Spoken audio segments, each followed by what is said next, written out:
Ẹ̀yin èèyàn mi, ẹ jẹ́ n gbé ìgbórin kékeré yìí wá sétí ìgbọ́ wa.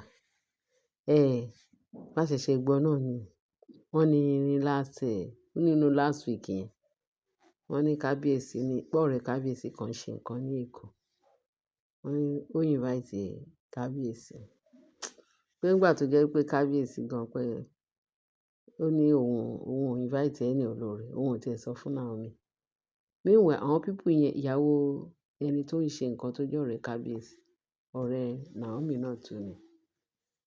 Ó yé wa. Ó kàn yẹn wá invite Naomi pé àwọn fẹ́ ṣe nǹkan báyìí, àwọn fẹ́ ṣe nǹkan báyìí. Kábíyèsí ó purposely láti máa invite Naomi. So kábíyèsí nìkan ló wá dà lọ. Wọ́n níbi táwọn jókòó, táwọn lọ́balọ́ba jókòó pé àwọn kan mú ìyàwó wọn lọ, àwọn kan ò mú ìyàwó wọn lọ. Kàn sí kábíyèsí kan dà wà bẹ́ẹ̀. Wọ́n ní before you know it, àwọn olórí Mariam àti Tèmítọ́pẹ́ pé wọ́n ti gbọ́ pa kíní yẹn pé kábíyèsí pé ká lọ. Wọ́n mọ̀ọ́mọ̀ fẹ́ lọ wájà, wọ́n fẹ́ lọ wo nǹkan, wọ́n fẹ́ lọ wòran báwọn náà ṣe múra bẹ́ẹ̀ ni. Wọ́n dé inú agbo. Wọ́n níbi tí wọ́n wà nínú agbo yẹn, wọ́n ṣà ń kí àwọn dignitaries, wọ́n ṣe gbogbo ẹ̀.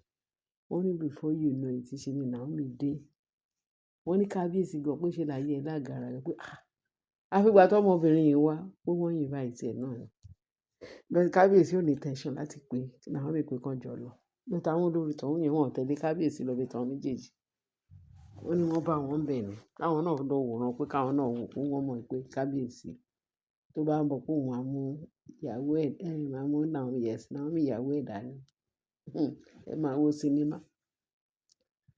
Lọ́ba ni nígbà tó ń pe gbogbo àwọn dignitaries, ìgbà tó dẹ̀ dé, wọ́n dé bẹ̀ pé wọ́n ní àwọn olùgbà tí kábíyèsí ti dé. Wọ́n ní àwọn tí kọ́kọ́ dé bẹ̀ yẹn, Mariam àti Tọ́pẹ́. Àwọn nìkan náà ni ìyàwó kábíyèsí tó wà ńbẹ̀. Àwọn tó kù ò lọ. Wọ́n ní bí kábíyèsí ṣe dé. Gbogbo èèyàn bẹ̀rẹ̀ sí ní kí kábíyèsí, kí kábíyèsí. Báwọn náà ṣe lérò pé bóyá immunity wà lára wọn.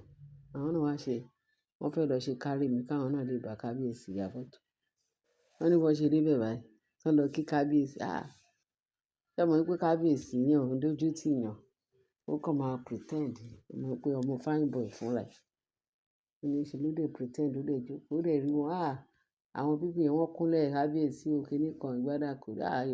Ẹ káàbọ̀, ẹ káàbọ̀, ẹ káàbọ̀. Kábíyèsí, wọ́n ní kábíyèsí ò tí ì feel pé there is not pé nǹkan kan ti ẹ̀ ṣe, pé kábíyèsí ó welcome wọn normal. Kíní kan. Wọ́n ní before you know it, ṣe náà àwọn síìtì kan tó wà bẹ́ẹ̀ ṣe làwọn náà jókòó sẹ́gbẹ̀ẹ́ ara wọn. Láì jẹ́ pé wọ́n prepare láti ilé o. Kẹ́ máa wo sinimá o. Lọ́ba ni wọ́n á jókòó sẹ́gbẹ̀ẹ́ kábíyèsí. Kábíyèsí ò tí ì lè sọ nǹkan kan. Wọ́n ní ṣé kábíyèsí máa embarrass ẹ̀ náà? Ẹni ẹlẹ́ni. Ọmọ tó jẹ́ pé ọmọ tó sure, ọmọkùnrin tó sure dáadáa, tó gbọ́fì. Wọ́n ló pretend, ó ń rẹ́rìn as usual, everything is normal. Wọ́n ní kò pẹ́ kò jìnnà, wọ́n ṣe wá bẹ̀rẹ̀ sí ní announce pé Queen Naomi ti dé ságbo. Queen Naomi kíní kan sílẹ̀ kan láì gbàgbé. Wọ́n náà bẹ̀rẹ̀ sí ní praise ìyá yìí. Wọ́n bẹ̀rẹ̀ sí ní ẹ ṣá mọ̀. Ọmọ Ọlọ́run, ẹni tó Ọlọ́run bá ti dá ṣe farawé. Wọ́n ní bọ́n ṣe rí Naomi, wọ́n kàn usher Naomi lọ sí ẹ̀gbẹ́ kábíyèsí. Ó ṣàjókòó tiẹ̀. Ó dé iwájú kábíyèsí, ó kúnlẹ̀ ó kí kábíyèsí.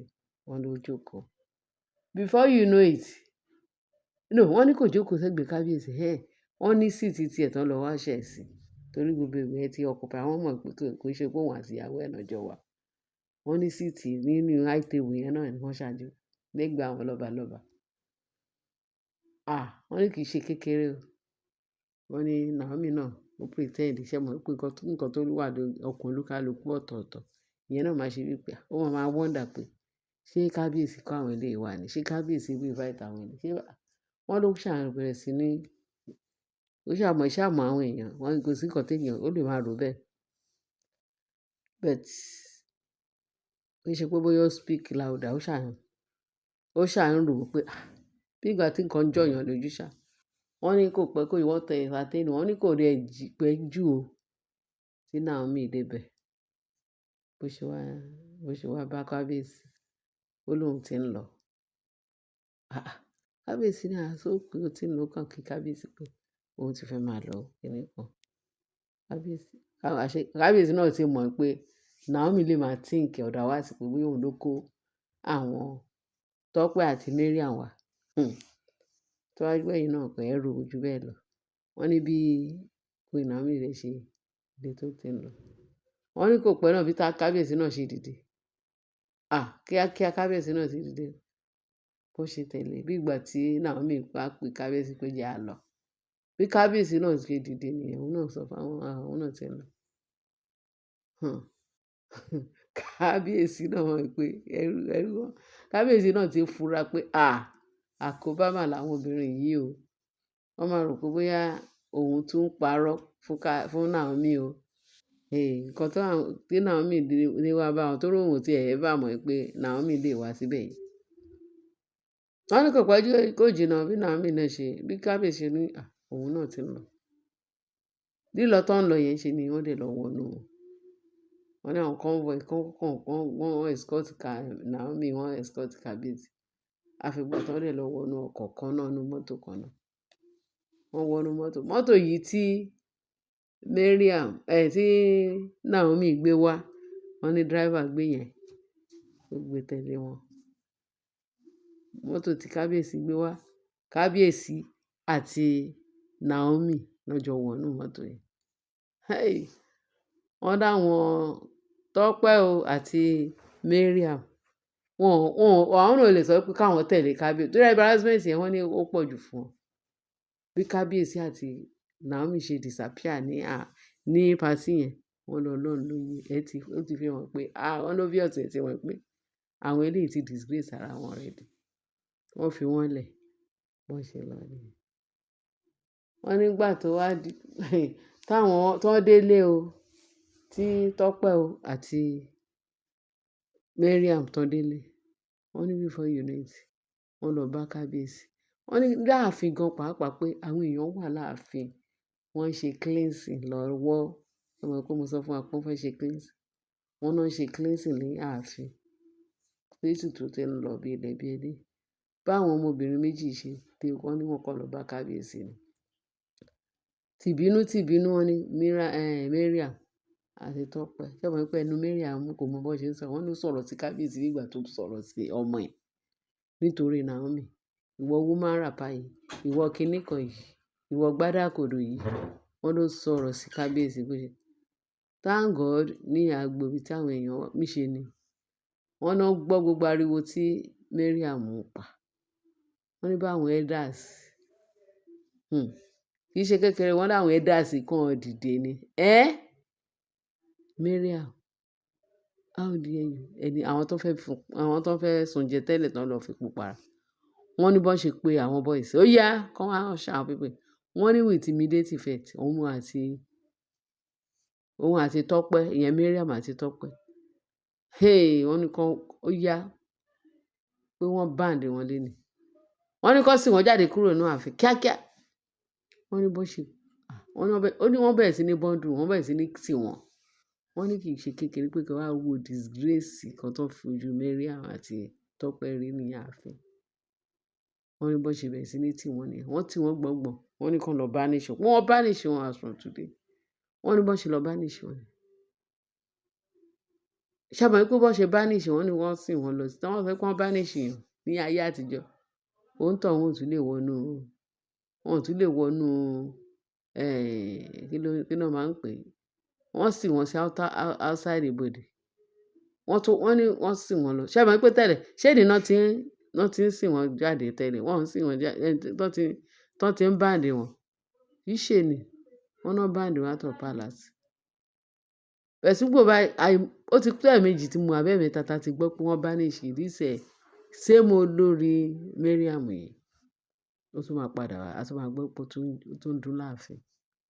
Wọ́n ní bọ́n ṣe banish rẹ̀. Wọ́n ní bí banish tó banish wọn. táwọn yẹn padà. Wọ́n ní before you know it ṣe làwọn people yẹn padà. Ọjọ́ kejì wọ́n tún ti padà sáàfin. Èmi mo ṣẹ̀ṣẹ̀ gbọ́ yìí o. Mo wá ní kí n gbé wá sí etí gbọ́ àwọn èèyàn mi, àwọn olóye jùlọ. So wọ́n ní wọ́n ṣe sìn jáde. Wọ́n ní bí story yẹn ṣe rí nìyẹn. Mo ní kí n gbé sí wa létí kẹ́yìn náà mọ bó ṣe ń lọ. Mariam, ẹ mọ̀ pé òṣùwọ̀n wọn tiẹ̀ ti kún. Déèsì wọn wà numbered ní ààfin yẹn. Ètò wọn náà ń ṣe lọ́wọ́ báyìí. Ṣé ó yé wa? Wọ́n ní ibẹ̀ yẹn wọ́n náà máa cleanse ẹ̀ fún 7 days. So definitely irú last week yẹn ni kíní yẹn ṣẹlẹ̀. Kẹ́ ẹ mọ̀ pé Mariam, kò sí justification fún Mariam mọ́ láàfin. Ọlọ́run á pọ́n kábíyèsí lé. Mo ní kí n gbé wá fún yín torí ẹ ti mọ̀. Gbogbo eléyìí ò ṣe tuntun. Kẹ́yìn náà lè mọ bó ṣe ń lọ. Kẹ́ mọ bó ṣe ń lọ. Kẹ́ mọ nǹkan tí tá ń fi etí gbọ́ ní palace. Allegedly torí àwọn èèyàn wọ́n sọ fún wa. Tí a bá ti gbọ́ báyìí, jà sáré gbé wá sí tí àwọn èèyàn wa kan lè gbọ́ mọ nǹkan tó ń go on. Ẹ ṣé o, ẹ ṣé tẹ́tí. So ẹ bá mi fi eléyìí sí comment section. Kẹ́ lè bá mi subscribe, kẹ́ bá mi share, kẹ́ like. Ẹ ṣé gan-an èèyàn wa. Láyọ̀, bye.